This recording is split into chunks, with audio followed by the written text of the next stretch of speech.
विद्यार्थी भाई भाई मानू आचार्य शिव प्रसाद बेहरा सरस्वती शिशु विद्या मंदिर गजपति नगर ब्रह्मपुर स्वागत जनाऊँ पे आज आम जाना अष्टम श्रेणी विज्ञान बहिर अष्टम अध्याय कोष गठन कार्य सेल स्ट्रक्चर एंड फंक्शन बहुत इंटरेस्टिंग चैप्टर किंतु सेतिक ही कष्ट जदि आम से टिके भी आम अन्य मनस्क हो ताले हुए तो पाठटी बुझा न पड़ पारे तेणुक मन ध्यान दे शुणा देखा और बुझा तो पूरा पाठटी आज चर्चा करहबनी किंतु कोष कौन ता संबंधी किसी तथ्य जाना कोष देखा किपर कोष कौटी अच्छी यार काम कौन एभली बहुत इंटरेस्टिंग क्वेश्चन आंसर आज खोजा चेष्टा करवा देखा कौन हो तो आम चतुर्पार्श्व जहाँ भी अच्छी ताको जदि दुई भाग कर दिया जाए ताले से दुई भाग रे कौन रही सजीव आ गोटे निर्जीव एमती ही आम दुई भाग अति सहज कर दे परिबा सजीव जार जीवन अच्छी कहार जीवन अच्छी ना उद्भिद जगत प्राणी जगत उद्भिद जगत किए ना दुनिया रे जेते प्रकार उद्भिद अच्छी ताको आम उद्भिद जगत में सामिल करूँ आउ जेते प्रकार प्राणी अच्छी अति छोट रु छोट प्राणी हो कि अति बड़ रु बड़ प्राणी हो ए समस्त को प्राणी जगत रे सामिल करूँ। अच्छा अति छोट रु छोट उद्भिद टे हो मैंने कहले ये जो वाटर मिल देखुच छुंचु मन भाई एत छोट होता है मैंने बा अति बड़ रु बड़ गछटे हो ये शर्मन ट्री भली तार हाइट हूँ 84 मीटर सतर जो देख गोटे विशाल गछ या जदि ओजन करा जाए ताले पाखापाखि 2 लाख किलो हम 2 लाख केजी माने इमेजिन कर केते बड़ गछ आउ अति छोट छोट पशु हो किटीज हग नज बैट भली बा सबुठार बड़ प्राणी आमर पृथ्वी पृष्ठ एंटार्क्टिक ब्लू व्हेल ये समस्त उद्भिद और प्राणी एक कोषर ही सृष्टि होता कीट पतंग एमतीक आखि को देखा जा ना अणुजीव एमाने कोषर ही सृष्टि तमें अनेक कोषर समाहार उद्भिदटे हूँ प्राणीटे सृष्टि होची किंतु अणुजीव क्षेत्र में कोषर अनेक कोषर आवश्यकता नहीं गोटे कोष ही यथेष्ट ताहले कोष कौन what exactly a cell is. अच्छा यही कोष क्यों सृष्टि ना एटम रु परमाणु रु तेणुक तो आम कहू पृथ्वी पृष्ठ रे समस्त पदार्थ सजीव हो कि निर्जीव या पर फोकस कर पिले से सजीव हो कि निर्जीव हो यही क्षुद्रतम कणिका एटम रु ही सृष्टि से जेकोसी पदार्थ होना कहीं राइट ताहले वर्तमान जी आलोचना कले से जना पड़ा जे समस्त सजीव पदार्थ रे कोष थाए समस्त सजीव पदार्थ रे कोष थाए सजीव पदार्थर केउं स्थान रे कोष थाए चलो गोटे एग्जांपल नेबा सजीव पदार्थ रूप में मनुष्यर शरीर यही मनुष्यर शरीर बाई जीवर जीवन कहीं अच्छी फर्स्ट क्वेश्चन मनुष्यर जीवन कहीं अच्छी एमती कह जापर सजीवर जीवन कहीं अच्छी निर्जीवर कहीं ना कारण यही जीव मध्य जीवन धारण पर अनेक प्रक्रिया चालू रही फोकस कर बोले ना यही जीव मध्य जीवन धारण पर अनेक प्रक्रिया चालू रही किछि अंग मिसी गोटे स्वतंत्र धरणर प्रक्रिया चालू रखती कौन यार अर्थ ना जमती कि आमर परिपाक विभाग रे कौन हुए परिपाक विभाग माने डाइजेस्टिव सिस्टम आम जो खाद्य खाऊ तार हजम है पर्यंत माने से खाद्यर हजम है पर्यंत शरीर केउ केउ अंग द्वारा यही हजम कार्य संपादित हुए कौन ना शरीर केउ केउ अंग द्वारा यही हजम कार्य संपादित हुए तो यही कार्य आरंभ हुए क्यों स्थान ना मुख गहर पाटी आउ शेष हुए आम जाचु तो खाद्य नली दे जिते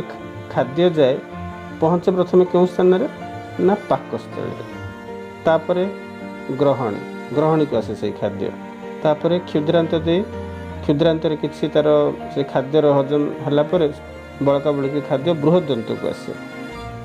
तापर खाद्यर खदड़ा अंश मल कष्ट को जाए। ये प्रक्रिया आम सप्तम श्रेणी पढ़ी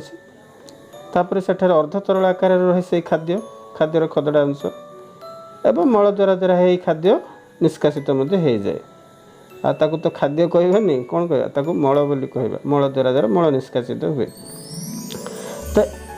आम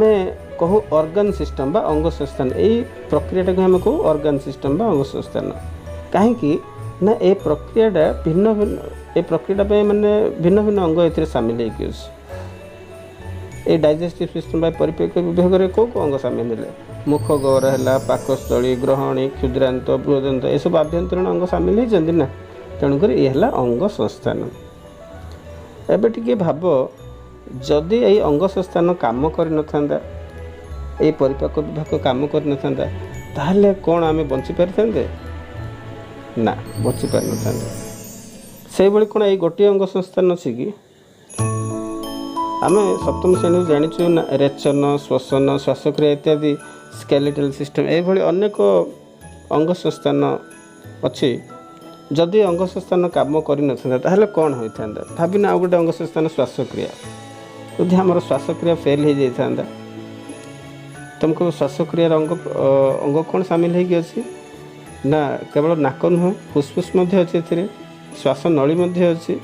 गलघंटिका भूमिका ग्रहण करुच्ची तो गोटे ऑर्गन सिस्टम ये काम करुह ताहले जीवर जीवन अच्छी तो यही अंग संस्थान जगू जीवर जीवन अच्छी एवं यही अंग संस्थान क्या नहीं गठित ना अंग को नहीं गठित एवं यही अंग क्या नहीं गठित ना टिश्यू बा तंतु को नहीं आ टिश्यू विषय तुम आर वर्ष को जान डोंट वरी आ टिश्यू क्या नहीं गठित ना कोष को नहीं गठित अनेक गुड़िए समरूपी कोष को नहीं गठित। तो आम कहीपर ये कोषर मध्य जीवन अच्छी आ कोष जोगु खाद्यर हजम भी होची कोष जोगु आमको शक्ति मध्य मिलुची। रेचन श्वसन श्वासक्रिया समस्त शारीरिक क्रिया संपादित होती कोष द्वारा ही प्रत्यक्ष भाव हो कि परोक्ष भाव हो। तेणुक तो जीवकोश को जीव शरीर मौलिक गाठनिक एकक बोली कहुए जीव शरीर मौलिक गाठनिक एकक बोली कहुए। A cell is the smallest basic unit of life माने कोषर जीवन अच्छी तो आमर जीवन अच्छी। चल आप डिफाइन करिया कोषर जीवन अच्छे आमर केमती जीवन अच्छी ना कोषर जीवन अच्छी बोल तो टिश्यूर जीवन अच्छी टिश्यूर जीवन अच्छी बोल तो अंगर जीवन अच्छी एवं अंग जोगु तो अंग संस्थान होती अंग संस्थान ठीक से काम कर आमर जीवन अच्छी तो हो गलानी कोषर जीवन अच्छी तो आमर जीवन अच्छी तेणुक कहुए cell is the smallest basic unit of life. तो मु वर्तमान प्राणीकोश विषय आलोचना कली एवं ये प्राणीकोश को भल भाव जी अध्ययन करिसेंती से हेले मैथियस क्लेटन से जने जर्मन बटनिस्ट थिले माने ये प्रथम थर पे कहिथिले जे समस्त प्राणी भूपृष्ठ समस्त प्राणी गोटे बा ताठर अधिक कोषर ही सृष्टि होइछन्ति। से भली आउ जने थिले आउ जने वैज्ञानिक से कहिथिले कि समस्त उद्भिद कोषर सृष्टि समस्त उद्भिद से हेले थियोडर श्वान आउ एमानक सहित आउ जने भी थिले रुडोल्फ विर्चो बोली ये तीन जन मिसी सेल थियोरी उपस्थापना करथिले। कौन ए cell theory you will know about it later पर जानिबो तुम सेल थियोरी विषय रे किंतु शेषर आविष्कार ये तीन जनक मध्य कहीं जड़े मध्य करनथिले। आश्चर्यर विषय जड़े कहले समस्त उद्भिद कोषर सृष्टि आउ जने कहले समस्त प्राणी कोषर सृष्टि सेल थियोरी उपस्थापन करछन्ति किंतु आविष्कार तो आउ जने ही करछन्ति प्रथम थर पई से हेले रॉबर्ट हुक। दिनकर कथा 1665 मसीह रॉबर्ट हुक कौन कले ना से निजे बन गोटे से समय निजे गोटे से माइक्रोस्कोप बनई हाथ तैयारी जेहेतु से समय अणुवीक्षण यंत्रटी उन्नत नाला तेणुक सरल अणुवीक्षण यंत्र आम कहीपर। तो से सरल अणुवीक्षण यंत्र रे कर्क खंडटे नेले कर्कर गोटे छेली खंडटे नेले आ से माइक्रोस्कोप देखिले ना तांको महू महूर फेणा जमती देखा जाए से गोटे स्ट्रक्चर देखागला ये कर्क खंडर स्लाइस छोट छोट कोठरी गुड़ाक देखागला ये देखिपार तुम्हें से ताको ना देले सेल्युला सेल्युला हूँ गोटे लैटिन वर्ड तार अर्थ है सेल्युलार अर्थ है छोट छोट कोठरी कहीं देखा दूसरा छोट छोट कोठरी ताको सेल्युला बोली कहले सेल्युलार पर ताकू सरलीकृत कर नाटा कौन कर दिया गला ना सेल बोली कहगला तेल सेल्युलार ही सेल वर्डटा आसी सेल माने कोष आम ताकू कहू आउ से जो कोष गुड़िक देखी से जीवन नाला नो लाइफ एट ऑल तो यह भाव नामकरण होती सेल्र तापर आउ जड़े वैज्ञानिक एंटन वैन लीवेनहॉक रॉबर्ट हुक ये ऑब्जर्वेशन देखी गोटे माइक्रोस्कोप बनइले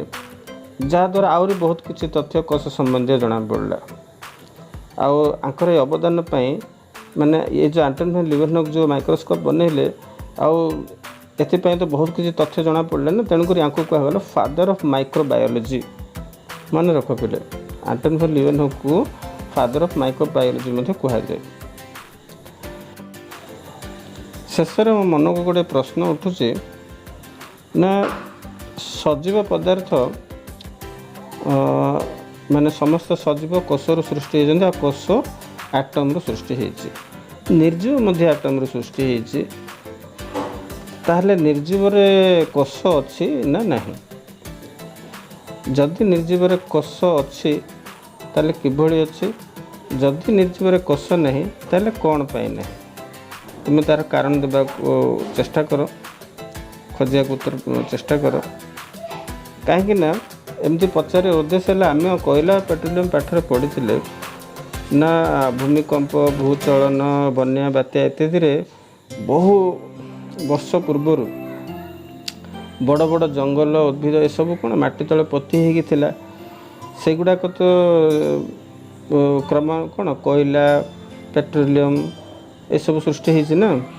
ताले उद्भिद से तो माने कौन सजीव कैटेगरी आसुच्ची सेगुड़ा ही क्रमे कोयला पत्थर ये सब परिवर्तन होती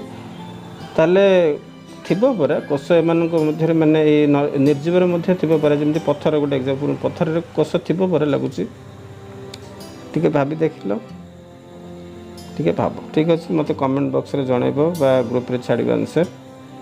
परवर्ती काल आंसर देखा करवा। धन्यवाद।